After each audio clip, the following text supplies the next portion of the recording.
시편 23편은 주기도문 다음으로 성도들이 많이 읽고 그리고 암송하고 묵송하는 말씀입니다. 이 말씀 전하기 전에 이 말씀과 연관되어 있는 제가 잘 아는 목사님 한 분을, 그의 목사님의 따님을 좀 얘기를 좀 하겠습니다. 그 아이들을 시골에서 목회할 때 아이들을 서울로 다 유학을 보내서 이렇게 공부하는 중에 그 큰딸이 눈이 한쪽이 아프다고 이런 소식을 들어 방학에 대해 내려왔는데 눈이 한쪽에 이렇게 부풀어 올라오고 눈이 몹시 아팠던 것입니다. 그런데 그 목사님의 친구 되는 그 안과 병원에 가서 보니까 여기서는 할 수 없으니까 내가 소개하는 병원으로 가서 소개받고 서울대학병원으로 가게 됐습니다. 그래서 거기서 입원하고 수술을 받게 되는데, 그 수술을 담당한 그 의사께서 그 목사님에게 최선을 다했지만은 그냥 눈을 빼가지고 도로 집어넣었다고 하면서 한쪽 눈까지 전이가 되어 위험할 지경이라고, 그 얘기를 듣는 순간에 얼마나 충격을 받았던지 목사님 배가 사르르 하면서 거기서 파르삭 주저앉으면서 생똥을 쌌답니다. 그게 얼마나 그 충격이 컸겠어요. 그래서 서울대학병원에서 퇴원하고 전주 예서병원으로 다시 가게 됐습니다. 지금은 한 30년 전이 넘을 때니까요. 전주 예서병원은 선교사들이 세운 병원이죠. 그래서 그 외국 유명한 의사들이 와서 진료를 하고 그럴 때입니다. 그런데 진단을 했는데 목사님은 주의를 지키기 위해서 왔고 사모님이 딸을 데리고 병원을 갔어요.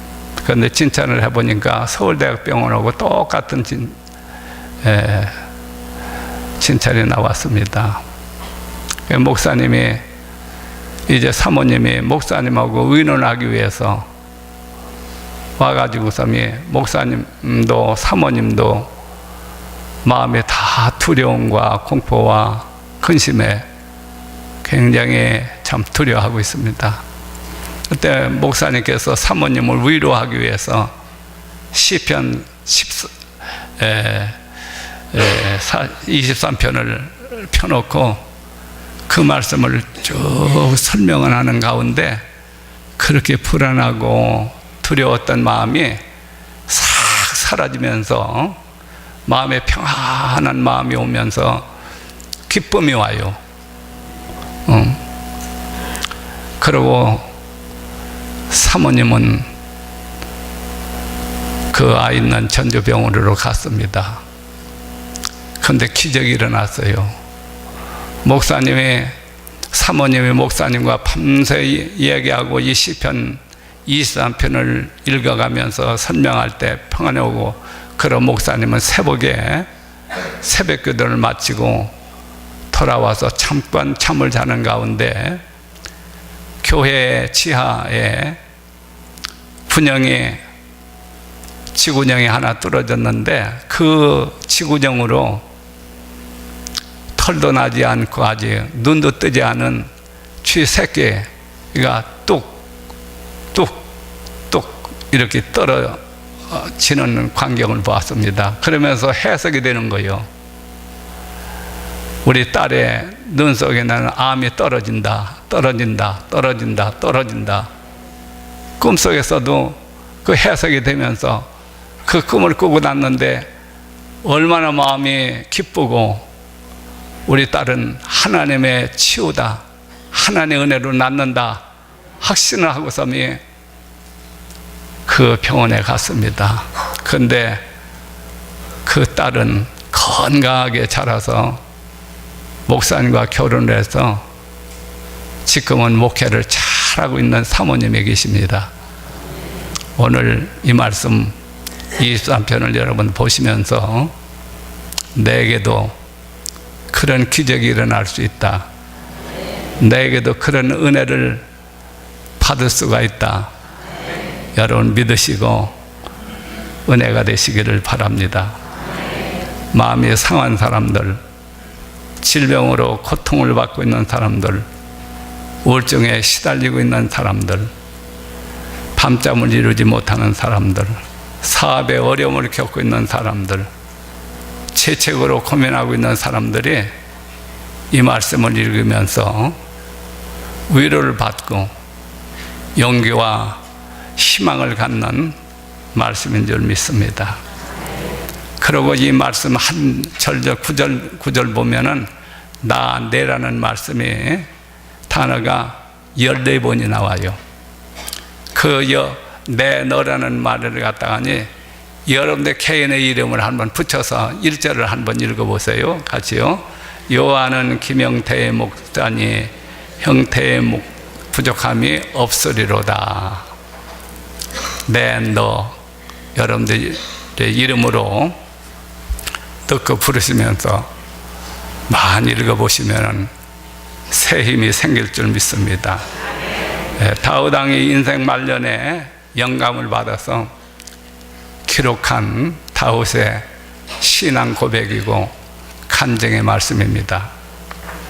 다윗은 양치는 목동이었고 그 후에 이스라엘의 가장 존경받는 위대한 왕이었습니다. 다윗의 가장 위대한 가치는 먼 훗날 그의 혈통을 통해서 예수 그리스도가 탄생되시는 것입니다. 그러나 이런 엄청난 축복을 받은 가문 다윗이었지만 그의 일생은 결코 평탄한 생애가 아니었습니다. 파란만장의 생애였습니다. 다윗은 이러한 자신의 살아온 과정을 회고해 보면서 하나님의 선하심과 인자하심, 곧 하나님의 은혜로라고 고백을 하는 것입니다. 우리 시편 한 구절 한 구절 읽어 가시면서 오늘 우리 같이 은혜를 나누시겠습니다. 1절을 한번 읽으실까요? 여호와는 나의 목자시니 형태가 부족함이 없으리로다. 그는 소년 시절 양을 치면서 목자와 양의 관계를 하나님과 자신 관계로 연결을 시켰습니다. 요한은 나의 목자라고 그랬어요. 누구의 목자요? 다윗의 목자. 바로 여러분 한 분 한 분의 목자입니다. 그런데 다윗은 부족함이 없다고 그랬어요. 그런데 여기 나는 부족함이 없다 하는 것은 자신의 소유가 넉넉해서 부족함이 없다는 그 말이 아니라 하나님이 나의 목자가 되시기 때문에 모든 소유의 근원 되신 하나님이 나의 목자가 되기 때문에 나는 부족함이 없다 하는 그런 뜻을 가지고 있는 줄 믿습니다. 그래서 성경 신약성경에 보면 목자는 선한 목자, 또 양을 위해서 목숨을 바치는 목자, 곧 그분이 누구시죠? 바로 예수 그리스도이십니다. 그러니까 양이라는 동물은 다른 동물에 비해서 약하고 힘이 없는 무력한 동물이랍니다. 또한 눈이 시력이 나쁘고 머리가 둔해서 자기가 갔던 길을 되돌아 찾지 못하고 길을 잃어버리고 방황하기 아주 쉬운 동물입니다. 그래서 솔로몬은 양을 어리석은 동물이라 이렇게 말을 하고 있습니다. 그러나 양에게는 양을 지키는 든든한 목자가 있어 양을 보호하고 지키고 있습니다. 믿으십니까? 여기에 단지 양에 대한 얘기입니까? 아니에요. 바로 여러분과 저를 가르쳐 말하고 있습니다. 믿습니까? 우리는 약하고 힘이 없지만은, 무력하지만은, 방황하기 쉽지만은, 그러나 우리를 지키는 목자 예수님이 계십니다. 믿습니까? 그분이 우리를 보호하시고 그분이 우리를 지키고 있기 때문에 우리는 염려가 없는 줄 믿습니다. 우리 2절을 보실까요? 그가 형태를 푸른 초장에 넣으시며 실만한 물가로 인도하시는다. 여기 푸른 초장, 물은 양에게 반드시 있어야 할 양식과 휴식인 줄 믿습니다. 양은 풀과 물이 없다면 생존할 수 없습니다. 양의 생존권이 되는 줄 믿습니다. 양은 지금 두려움이 없이 배불리 먹고 편히 강가에서 쉬고 있습니다. 양이라는 동물은 자기가 위협을 느낀다든가 배고플 때는 절대로 눕는 일이 없습니다. 그런데 여기에 나타난 양은 어떤 양이지요? 푸른 초장에서 배불리 먹고 편안하게 쉬고 있는 그 모습으로 나타나고 있습니다. 지금 양은 두려움이 없습니다. 배고프지 않습니다. 포만감에 편안하게 쉬고 있는 줄 믿습니다. 뿐만 아니라 푸른 초장으로 누가 인도했죠? 양이 스스로 찾아간 것이 아니라 목자가 바로 그 양들을 푸른 초장으로 실만한 물가로 인도한 줄을 이렇게 믿습니다. 예수님께서 이런 말씀을 했어요. 사람이 살아가는데 중요한 게 있지요. 바로 먹는 것과 입는 것. 우리가 세상살이 살아가는데 우리 예수 믿는 사람들도 우리가 이 자연의 혜택을, 은혜를 입지 않고 살아갈 수 없습니다. 그래서 예수님께서 너희가 무엇을 먹을까, 무엇을 마실까, 무엇을 입을까 염려하지 말아라. 이는 다 이방인들, 불신자들이 구하는 것이고 너희 아버지께서 이 모든 것이 너에게 있을 줄을 아십니다. 그러나 너희는 염려하지 말고 먼저 그 나라와 그 일을 구하라. 사람에게 먹고 사는 것이 얼마나 중요한 것입니까? 이것을 얻으려고 사람들은 애를 쓰고 수고를 하고 노력을 하게 되지요. 우리가 열심히 노력하되 염려와 근심을 하지 말라고 그랬어요. 공중에 나는 새를 봐라. 농사하지 않아도 하나님 먹이시지 않느냐. 들의 백합화를 보아라. 저렇게 아름답게 화려하게 비용에서 솔로몬이 입은 옷보다도 얼마나 더 화려하냐. 하물며 하나님께서 너희를 끌까 뭐냐. 여러분 어떤 새라고 그랬어요? 공중에 나는 새를 보라 그랬어요. 공중에 나뭇가지에 앉아있는 그런 새를 말하는 게 아니라 공중에 나는 새. 공중에 나는 새는 뭐냐? 새는 아침부터 열심히 먹을 것을 찾아서 수고하고 애쓰고 움직이고 활동하는 줄 믿습니다. 단단한 땅을 헤집고 아름다운 꽃을 피기 위해서 백합화 얼마나 힘들고 얼마나 애쓰고 수고를 하십니까? 그래서 아름다운 꽃을 피는 줄 믿습니다. 우리 하나님이 할 몫이 있고 인간이 할 몫이 있습니다. 하나님의 몫은 우리가 예를 들면 농부가 땅을 파고 거기에 씨를 뿌리고 거름을 주고 때로는 김을 매주고 그래서 잘 가꾸어야 됩니다. 그래서 곡식을 거둘 수가 있나요? 하나님께서 햇빛을 내려주시고 하나님께서 비를 내려주시고 하나님께서 적당한 온도를 내려주시어서 그리고 그것이 자라고 꽃이 피고 열매를 맺어 사람이 걷게 되는 줄 믿습니다. 농부들이 한 일은 뭐예요? 농부가 할 일이 있어요. 하나님이 할 일이 있어요. 그래서 하나님도 아무에게나 축복하는 게 아니라 열심히 사는 사람에게, 열심히 노력하는 사람에게, 열심히 수고하는 사람에게, 땀 흘리는 사람에게 하나님께서는 역사하시는 줄 믿습니다. 그래서 성경에도 일하기 싫거들랑은 뭐라고 그랬어요? 죽으라고 그랬어요.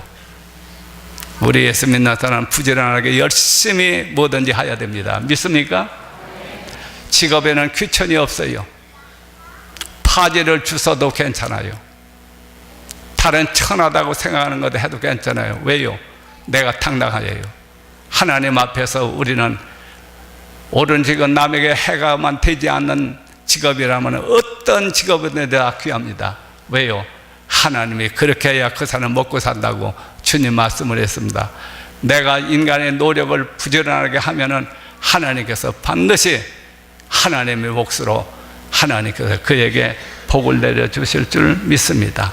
그래서 여기서도 너는 먹을 거, 입을 거 이것 때문에 염려하지 말고 걱정하지 말고 먼저 그 나라와 그 일을 구하라. 아멘. 먼저 하나님을 구하라는 말입니다. 우리가 예수를 믿고 의지하고 순종하라 그 말입니다. 그리고 그 의를 구하라. 하나님의 의도대로 살아라. 하나님의 방법대로 살아라. 하나님의 계획대로 살아라. 이것이 하나님께서 우리 인간에게 하열 몫이라고 말씀한 줄 믿습니다. 3절입니다.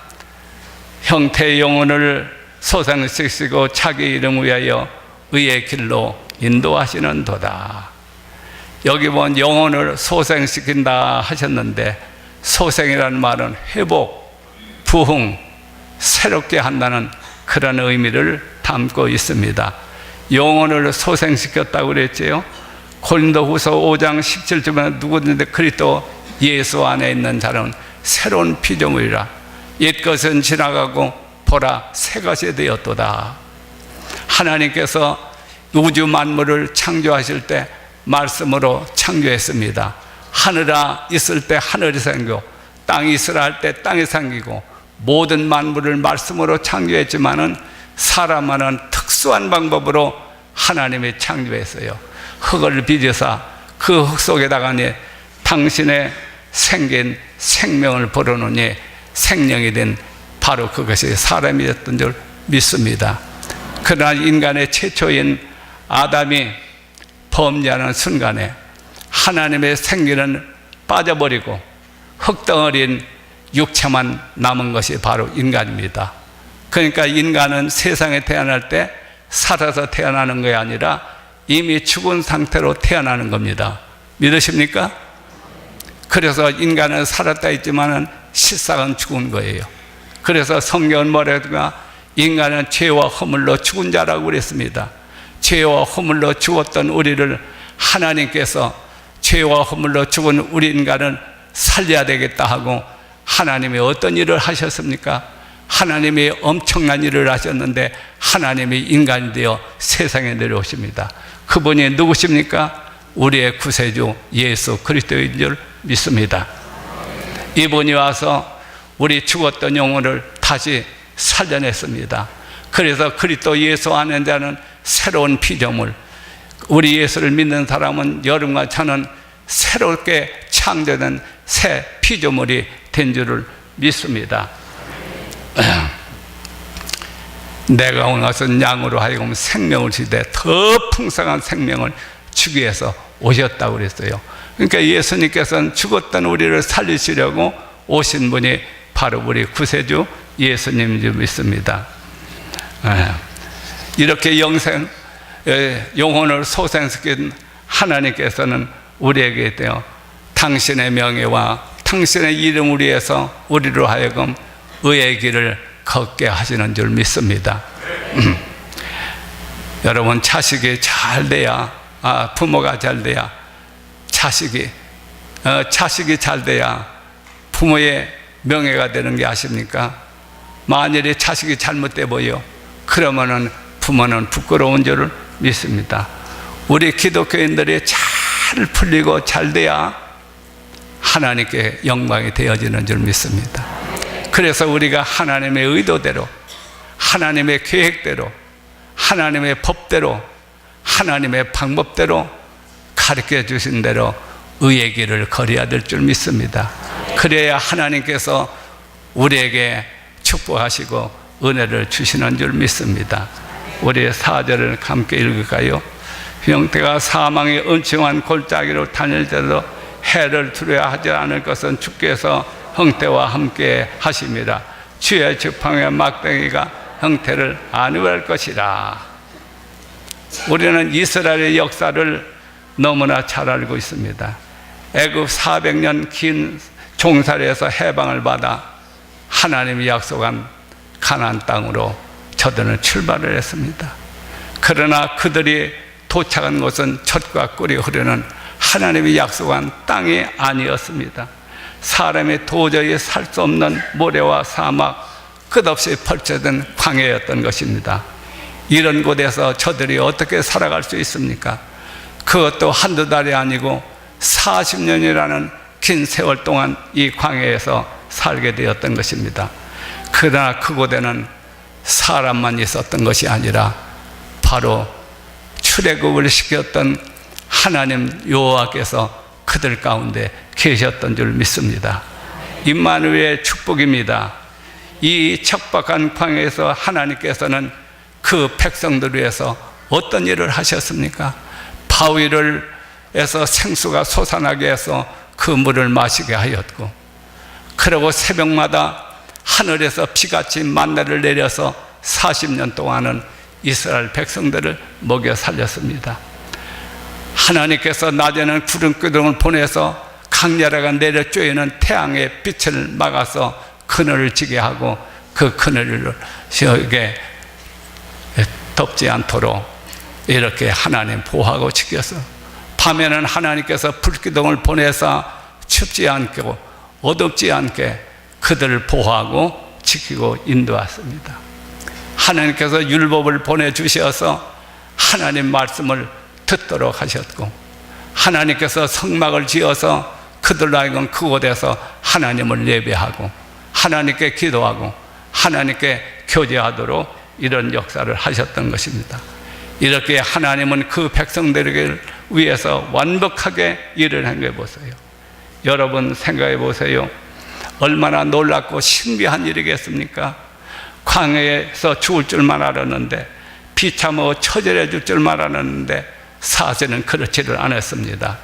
신명기 8장 1절 2절에 보면은 하나님께서 그들을 광야로 인도한 이유를 세 가지를 얘기하고 있어요. 첫 번째는 이 광야의 길을 걷게 한 것은 바로 하나님 자신이었다는 그것입니다. 여러분, 우리가 하나님께서 그들을 광야로 인도했다라면 하나님께서 실수해야 잘못해서 그만 머리를 한 번 잘못 쓰므로 이 광야에 왔던가? 아닙니다. 하나님이 실수한 것은 아닙니다. 믿으십니까? 하나님의 특별한 어떤 계획이 있습니다. 두 번째 이유는 말씀하고 있습니다.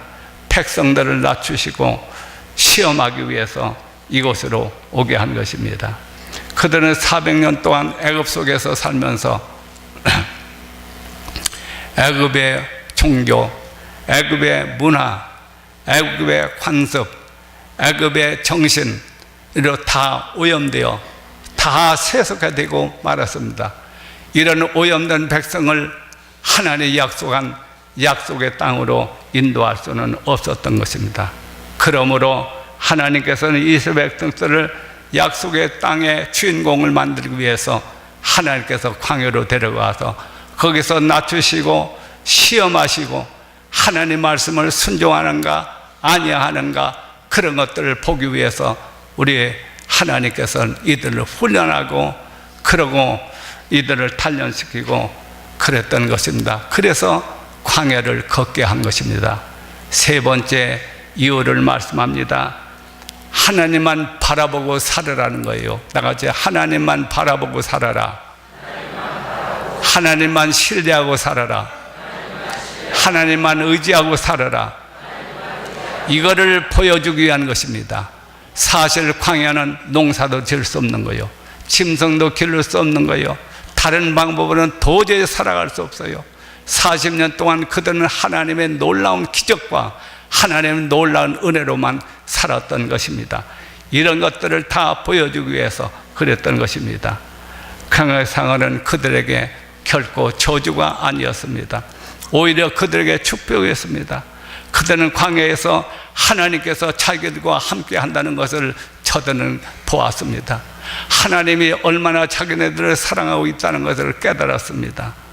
어린아이의 가장 좋은 것은 엄마와 함께 있을 때인 줄 믿습니다. 그들의 광야의 생활은 환경이나 또한 불편한 생활은 변한 것이 없습니다. 여전히 사막입니다. 여전히 엉겅퀴가 가시가 나는 광야입니다. 여전히 불편합니다. 그러나 그들은 그 광야 속에서 뭐를 봤습니까? 두 가지를 발견했습니다. 나와 함께하는 하나님. 다 같이요. 나와 함께하는 하나님. 나를 변함없이 끝까지 사랑하는 하나님. 여러분, 오늘 우리도 하나님이 항상 나와 함께함을 믿으시길 바랍니다. 하나님이 변함없이 끝까지 여러분들을 사랑하는 것을 믿으시길 바랍니다. 정말로 이거를 우리가 깨닫는다면 우리는 환난의 길을 걸어도 괜찮습니다. 가난의 길을 걸어도 괜찮습니다. 시험과 고통의 길을 걸어도 괜찮습니다. 우리는 넉넉하게 이길 수가 있다고 말씀했습니다. 왜요? 하나님이 나와 함께하기 때문에, 하나님을 변함없이 나를 사랑하기 때문에 오늘 이거를 깨닫기를 주님의 이름으로 축복합니다. 다섯 번째입니다. 주께서 형태의 원수의 목전에서 형태에게 상을 베풀어 주십니다. 내 머리에 기름을 부어서 부었으니 형태의 잔이 넘치나이다. 목자는 양떼들을 공격해오는 원수의 목전에서 자기의 사랑하는 양떼를 위해서 축제의 잔치를 베풀어 주십니다. 그리고 목자들은 양들을 하나하나 품에 안고 그 머리에 기름을 붓습니다.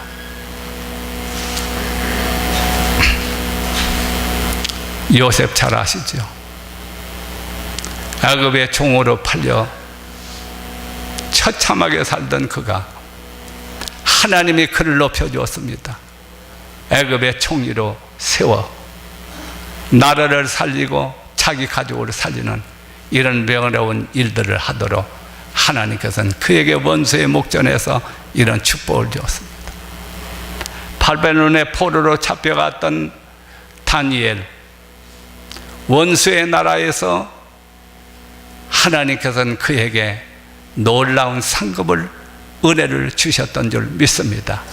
이렇게 우리 하나님께서는 처참하고 보잘것없고 정말 밋밋하지만은 그러나 하나님께서 그와 함께 하시고 그에게 상을 주신다면은 하나님은 놀라운 역사, 놀라운 은혜를 오늘 여러분과 내게도 베풀어 줄 수가 있습니다. 시편 104편 15절에는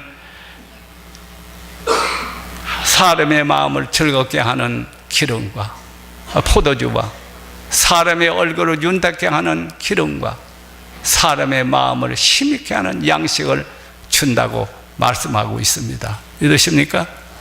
오늘 우리는 그런 사실들을 믿으셔야 될 줄 믿습니다. 마지막 6절입니다. 형태의 평생의 선하심과 인자하심이 반드시 형태를 따르니 내가 여호와의 집에 선하심과 인자하심으로 영원히 여호와의 집에 거하리로다. 목자는 드디어 우리를 위해서 예비하신 찬란하고 아름답고 황홀한 영원한 집 준비하고 계십니다. 주님께서 약속하는 바로 그 영원한 집입니다. 요한복음 14장 2절 3절에 내 아버지 집에 거할 것이 많도다. 내가 너희를 위해 처소를 예배를 가노니 가서 너희를 위하여 처소를 예비하면 내가 다시 와서 너희를 나 있는 것으로 영접하여 나와 함께 있으리라. 아멘.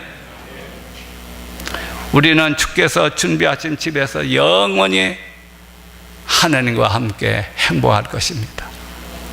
우리 예수 믿는 사람들의 최대의 축복은 무엇일까요? 땅의 것이 아닙니다. 물질의 것이 아닙니다. 육체의 것이 아닙니다. 이 세상의 영화가 아닙니다. 이 세상의 부귀가 아닙니다. 이 세상의 권세가 아닙니다. 우리 그리스도인들에게 주어지는 최대의 축복은 하나님의 예배하신 천국에서 하나님과 더불어 영원히 함께 사는 것입니다. 시편 23편의 최종의 말씀은 하나님의 선하심과 인자하심이라고 그랬습니다.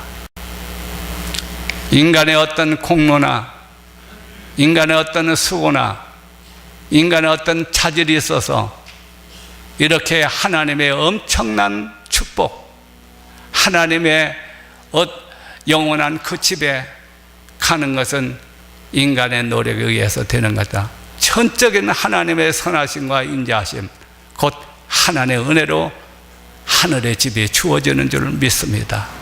기도하시겠습니다. 하나님,